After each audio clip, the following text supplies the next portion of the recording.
Hi guys, welcome back. I missed you. So glad you're here to do some art with me. We are going to talk about amazing artist that combines two of my all-time favorite things in the whole entire world. And I bet she combines some of your favorite things as well. But first of all, I want to give an awesome shout out to some of my superstars that are doing some work, some art, and sending it to me. Remember, you can send it to lisami@provo.edu. I love seeing what you're doing, even if you're not doing what my videos are showing and you're doing your own work. I love it. So I have a shout out to Evan and Megan, Cora and Lizzie, George, Wesley, and London and Skylar. Thanks for sending me some of your art. It looks amazing. I'm so proud of my Wasatch artists. You guys are great. Okay, so here are some clues to my artist, and you might not even really realize who this person was, but here's one clue.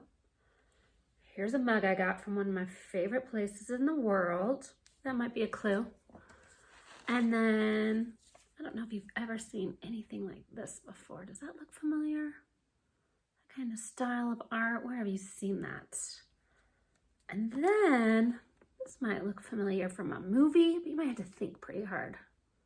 Or maybe some of you have got it. Maybe you've got it. And if you don't have it so far, I bet this will give it away. All right. What movie is that? Huh? Cinderella. All right. We are talking about the fabulous Mary Blair.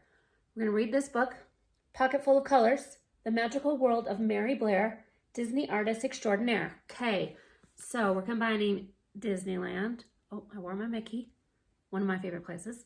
And amazing, bold use of color. And this book is full of amazing colors. And we're going to use some crazy color words you may have never heard. Cerulean, that's a beautiful blue. Fuchsia, probably heard of that one. There's going to be some great words in here. Great color words.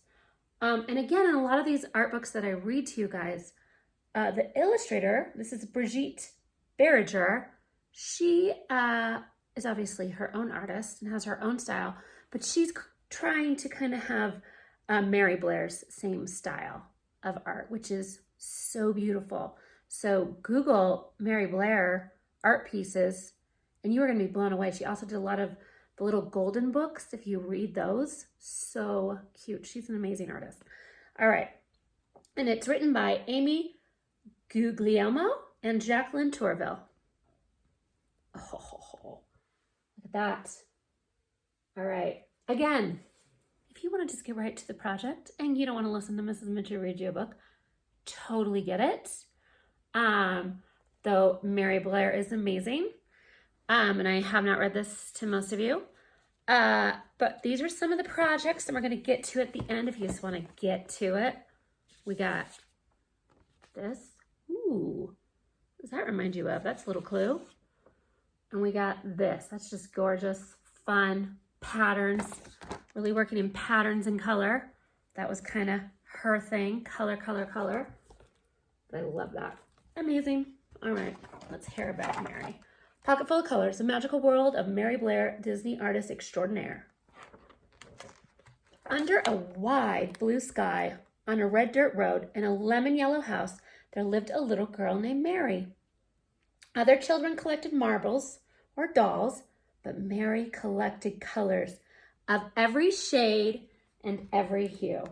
I love that. She collected colors. We can all collect colors. One day, Mary's parents announced they were moving out west.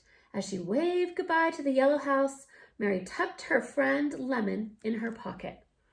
Mary would miss the happy home, but she had new colors to collect. Look at those pages, gorgeous. Driving across the sun-bleached desert, Mary spied russet, taupe, and sienna. Okay, what state does that look like to you guys? Huh? When she arrived in California, she glimpsed at the azure ocean and found groves of golden fruit dripping from viridian leaves.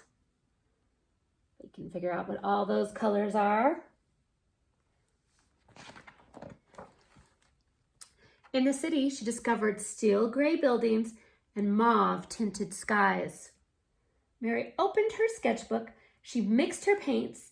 She would save these shades for just the right time. Look at that. Isn't that beautiful? How she thinks. Look at that city.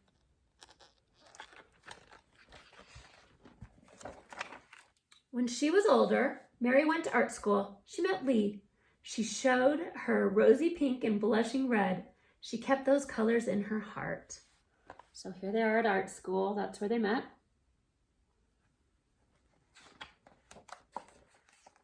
Together, Mary and Lee painted rainbows.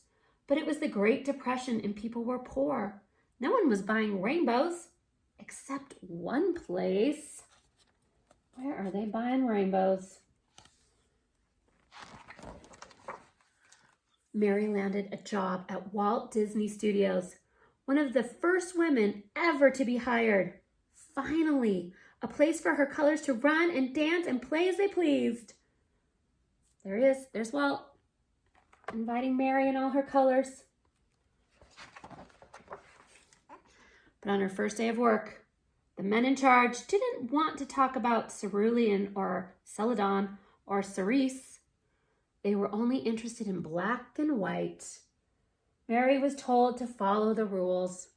Lots of brown in that room.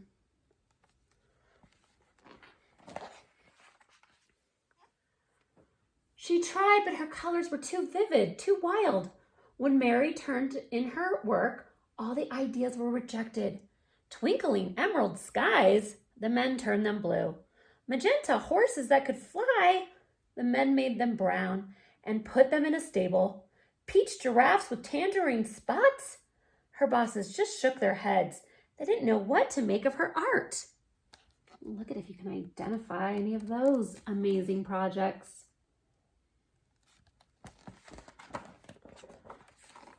But Walt, the man who owned the company, did.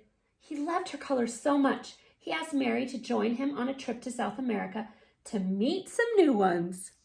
She's going to meet some new colors.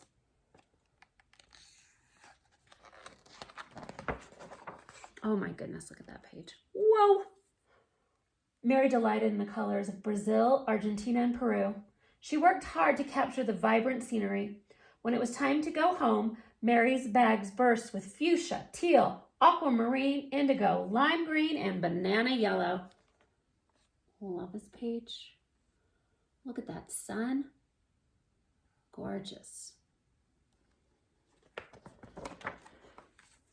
After Mary returned to Disney, her concept art for the studio's upcoming films grew more adventurous as she drew open the eye-popping shades she's observed in South America. Cinderella needed a teal pumpkin coach. The caterpillar in Alice in Wonderland could only be aquamarine. And the mermaid in Peter Pan simply had to be lime green. Look at that storyboard she's got going, showing everybody.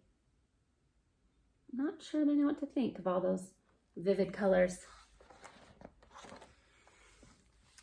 This time, some of Mary's ideas were accepted, but most of her art was still considered too modern, too abstract, and just not right. Mary's colors encouraged her to leave the men with their black lines and strict rules. So she did. There she goes. I wish that rainbow burst was just following me everywhere. That's amazing. Mary quickly found new work designing advertisements, illustrating picture books for children, and creating sets for plays and television commercials. She enjoyed the freedom of these new jobs. But Mary missed Walt. Then one day, out of the blue, so again, she worked on Broadway, making background sets. She wrote for Golden Books. You can find some of those. There's Walt. Her phone rang. It was Walt. Mary, I have a project for you. I need your wild and beautiful colors, his voice boomed. Walt explained his idea to build a magical ride that would teach people about cultures from around the world. The ride had to be full of color, which meant there was only one person for the job. Mary, you know about colors I've never even heard of before. I love Walt's background. Mary smiled, and then she frowned. She remembered the rules and the lines and the men in charge who didn't understand her colors or her style of art. There was only one way to answer, but I especially love Mary's background. Woo! Yes, said Mary, but her yes came with a condition. This time Mary wanted to be the one in charge. Walt welcomed her aboard.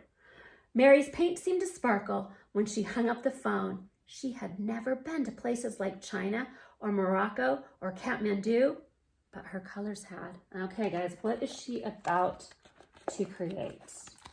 You figured it out? Sitting down to work, she squeezed out dabs of paint, lemon yellow, aquamarine and azure, mauve, taupe and tangerine, russet, sienna and steel gray, celadon, cerulean, cerise, magenta, teal, indigo, and emerald shine from her palette. And when she picked up her brush, the colors Mary had so carefully collected all her life took her on a trip around the globe. Look at that.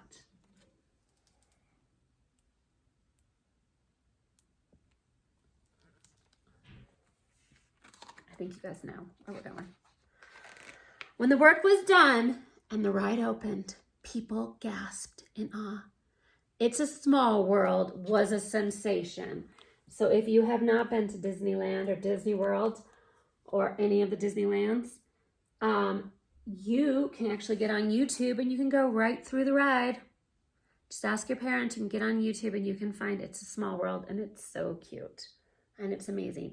And she is the one that designed that outside as well as the inside. When it was Mary's turn to take the ride, she leaned back in the boat and let her colors wash over her. It was a world of laughter, a world of smiles, and color, color, color everywhere. This, at last, was Mary's world. Oh my goodness. So even when I was a little girl, I lived in Southern California, and I would go to Disneyland quite a bit. And that was always my favorite ride. It's so beautiful. It's so colorful.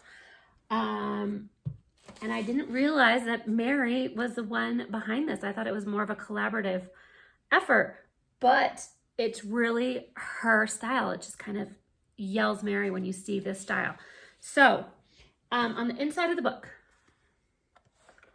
we have these gorgeous, just simple, it's just lines this way and lines this way.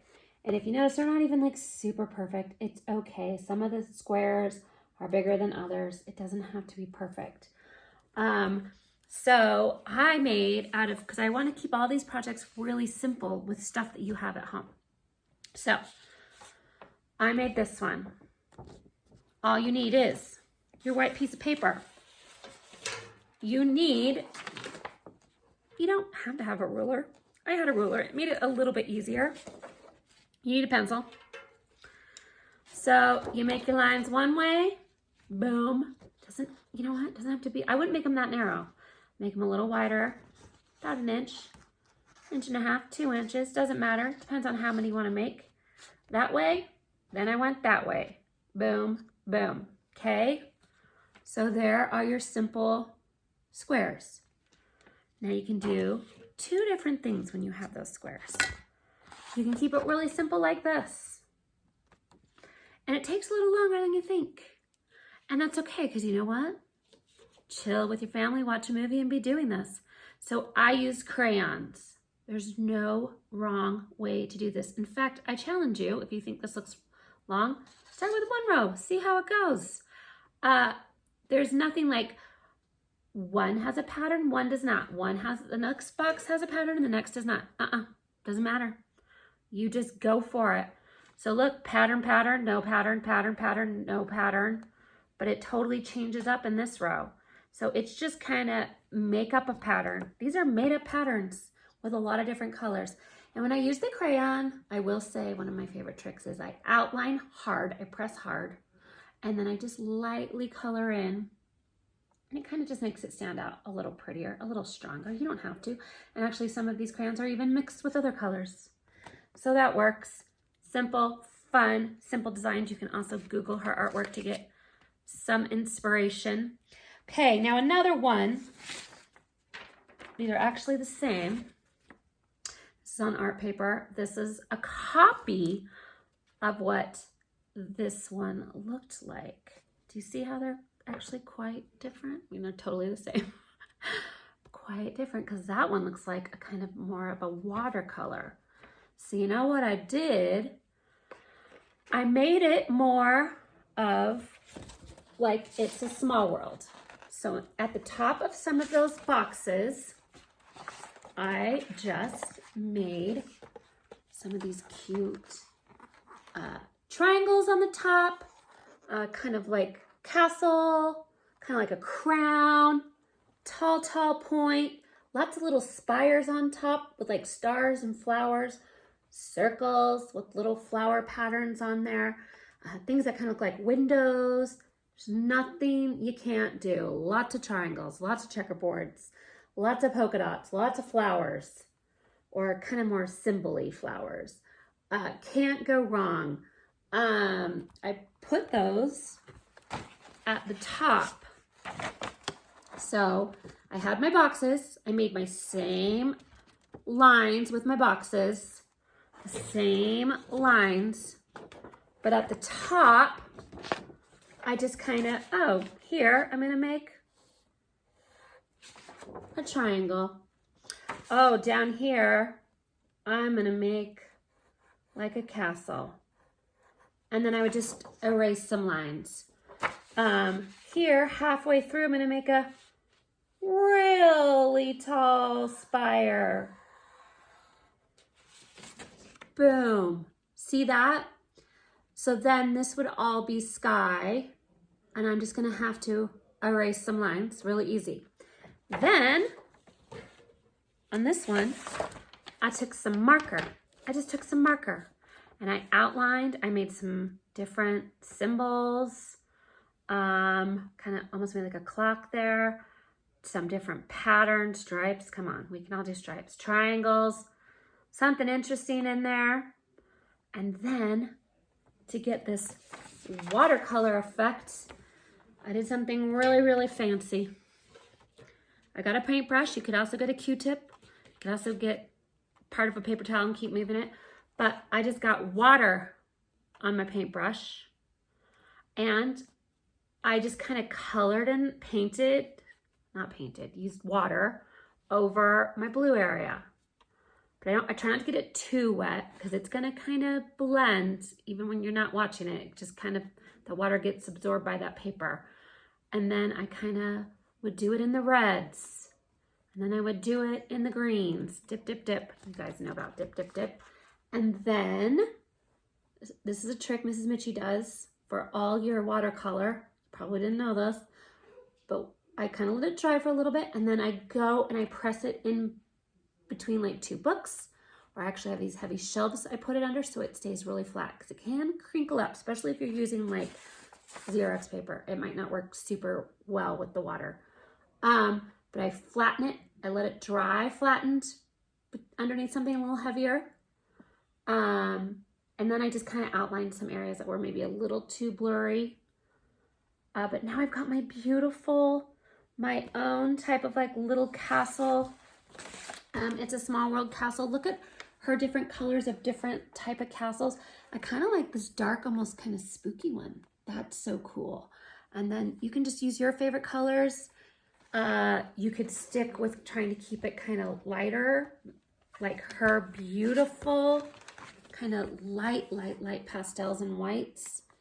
Or you can just do the good old beautiful, lots of gorgeous squares. Isn't that gorgeous?